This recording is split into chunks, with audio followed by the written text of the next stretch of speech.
Hello everyone, Francesca here with my Week 8 weekly reflection. From reading the language teaching methodologies and approaches list, I believe that grammar translation and direct method both sound like the most effective methods to use. However, like the multiple intelligences, it was amazing to see how many different methods there are to try if you find the ones you were originally using are not working.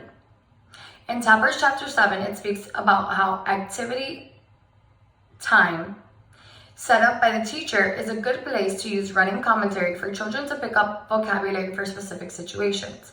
For example, if you were doing a lesson on cooking, then prep time, where you are collecting all the ingredients and putting them together before you put it to bake on the stove or in the oven, would be words that they would pick up on. And then cook time, which is the time that the food actually spends cooking, would be other commentary they would pick up on.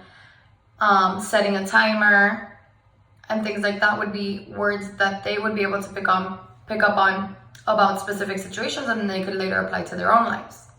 It also provided suggestions on which books ELL students would be able to stay focused on, as well as considering reading books in small groups and choosing books wisely, because you're going to be reading a book essentially to a student in a language that they don't understand. So you need to make sure that you pick a book that is short and to the point, is relevant to them, oftentimes that it contains pictures, so that they can make connections to the few words that they understand and pick up on, and still understand the story based on the pictures and things like that. They also suggested arranging social English-speaking students with ELL students to promote interactions, because we know very well that our English-speaking students who are social will speak to just about anyone. And we don't realize that outside play is not only good for cooperative play and gross motor skills, but also language learning as well. If you pair a social English-speaking student with an ELL student who work cooperatively in a game, they will key into the words being used and begin to use them themselves. In Ada and Campoy's Units 8 and 9 and Tabor's Chapter 7, they both speak about how sometimes we learn through reading, listening, and discussing, and other times we learn by doing.